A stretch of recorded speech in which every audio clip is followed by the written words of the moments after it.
మామూలుగా అయ్యన్న పాత్రుడు మంచి దూకుడుగా మాట్లాడతారు. ఆయన తీసుకెళ్ళి బహుశా ఆయన అలా మాట్లాడకూడదనే ఆయన స్పీకర్ చైర్లో కూర్చోబెట్టినట్టున్నారు.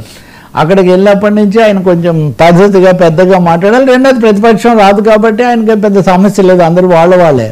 కానీ నిన్న ఆయనను అడిగారు మీడియా వాళ్ళు, 2-3 ప్రశ్నలు వేశారు.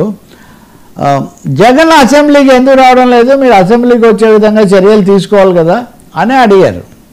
సో ఆయన రాకపోతే నేనేం చేయను అని ఒక మాట అన్నారు. మొదట ఆయన రాకపోతే నేనేం చేయను, ఆయన రావాల్సిన బాధ్యత ఆయనకు ఉంది, కానీ నేను ప్రతిపక్ష నాయకుడు హోదా ఇస్తే తప్ప రాను అని ఆయన చెప్తున్నాడు.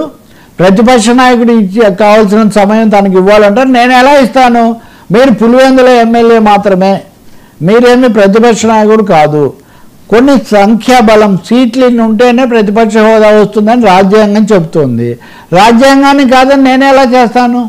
కాబట్టి మీరే చేస్తుంది సరికాదు, మీరు మార్చుకోకపోతే నేనేం చేయలేను అంటే మీ కర్మ అన్న స్థాయిలో దాదాపు ఆయన మాట్లాడారు. ఇంకోటి చాలా స్పష్టంగా నా చేతుల్లో లేదు, ఇవ్వడానికి నాకు రాజ్యాంగం అడ్డం వస్తుంది అనే ఒక మాట ఆయన అక్కడ చెప్పారు. మూడోది, ఇప్పుడైనా తెలుగుదేశం వాళ్ళు అంటున్న మాట ఉంది కదా, పులివెందుల ఎమ్మెల్యేనే, అది దాదాపు స్పీకర్ కూడా దాన్నే 1-2 సార్లు చెప్పారు. ఇక్కడ ఒక చిన్న విషయం ఉంది.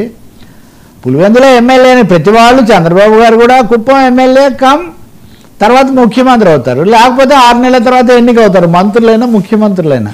ఇక్కడ సమస్య అంతా ఏమంటే ఒక 11 మందికైనా నాయకుడు కదా, శాసనసభా పక్ష నాయకులు అంటారు. అటువంటిప్పుడు సరే ఒక్క ఎమ్మెల్యే 2 ఎమ్మెల్యేలు ఉన్నప్పుడు కూడా వాళ్ళని శాసనసభా పక్ష నాయకుడుగానే గుర్తిస్తారు.